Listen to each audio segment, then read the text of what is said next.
హైదరాబాద్ వాసులకు మరో good news. దశాబ్దానికి పైగా కొనసాగుతున్న పాత బస్తీ మెట్రో కల ఇప్పుడు నెరవేరే దిశగా అడుగులు పడుతున్నాయి. హైదరాబాద్ లో ట్రాఫిక్ కు చెక్ పెట్టేలా Hyderabad old city metro rail corridor నిర్మాణానికి సంబంధించి సన్నాహక పనులు కీలక దశకు చేరుకుంటున్నాయి. ఇక ఈ విషయాన్ని Hyderabad airport metro rail limited NVS Reddy పేర్కొన్నారు.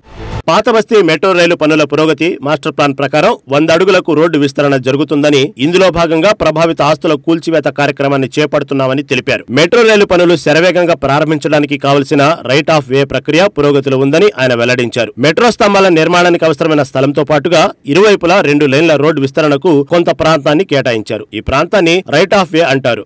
పనుల్లో ఎటువంటి లోపాలు లేకుండా డిఫరెన్షియల్ గ్లోబల్ పొజిషనింగ్ సిస్టమ్ ద్వారా సర్వేలు నిర్వహిస్తున్నారు. దీనికి డ్రోన్ సర్వేల డేటాను కూడా అనుసంధానం చేస్తున్నారు. 7.5 కిలోమీటర్ల పొడవైన ఈ మార్గాన్ని చిన్న చిన్న భాగాలుగా విభజించి నిర్దేశిత ప్రదేశాలను గుర్తించడానికి high precision global navigation satellite systems రిసీవర్లను ఉపయోగిస్తున్నారు. పాత బస్తీ మార్గం చాలా పురాతనమైనది కావడంతో రహదారి కింద తాగునీటి, మురుగునీరు, వరద నీరు పైపులతో పాటు విద్యుత్, టెలికాం లైన్లు ఉన్నాయి. వీటిని గ్రౌండ్ పెనిట్రేటింగ్ రాడర్ సర్వే ద్వారా గుర్తిస్తున్నారు. మెట్రో స్తంభాలు వేసే ప్రదేశాల్లో ఈ యూటిలిటీలను మరో చోటకు మార్చడం అత్యంత ముఖ్యమైన పని అని ఎన్వీఎస్ రెడ్డి వివరించారు. మెట్రో అలైన్మెంట్ లో ఉన్న పురాతన, సున్నితమైన కట్టడాలకు ఎటువంటి నష్టం కలగకుండా పటిష్టమైన చర్యలు తీసుకుంటున్నారు. వాటిని పరిరక్షించడానికి ప్రత్యేక ఇంజనీరింగ్ పరిష్కారాలను రూపొందిస్తున్నారు. భారీ మెట్రో స్తంభాలను నిలబెట్టడానికి, భూమి సామర్థ్యాన్ని పరీక్షించడానికి మట్టి పరీక్షలు చేస్తున్నారు. ఈ పనులన్నీ పూర్తయిన తర్వాత మెట్రో మార్గం నిర్మాణం వేగంగా ముందుకు సాగుతుందని అధికారులు తెలియజేశారు. ఈ ప్రాజెక్టు పాత బస్తీ ప్రజల రవాణా అవసరాలను తీర్చడమే కాకుండా ఆ ప్రాంత ఆర్థిక అభివృద్ధి కూడా దోహదపడుతుందని ఆశిస్తున్నారు.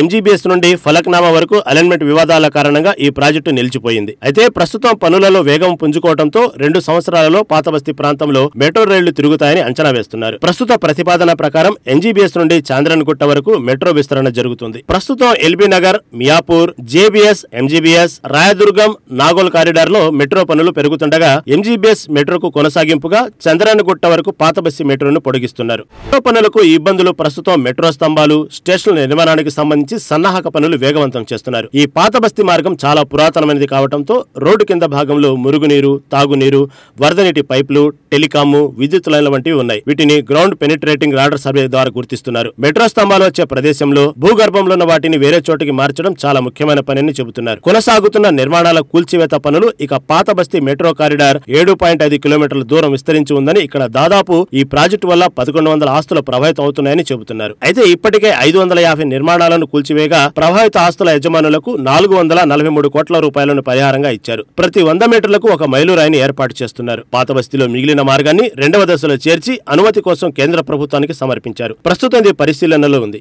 ఏదేమైనా రకరకాల సమస్యలకు అధిగమించి పాత బస్తీ మెట్రో కారిడార్ పనులలో కీలక అడుగులు పడుతున్నాయి.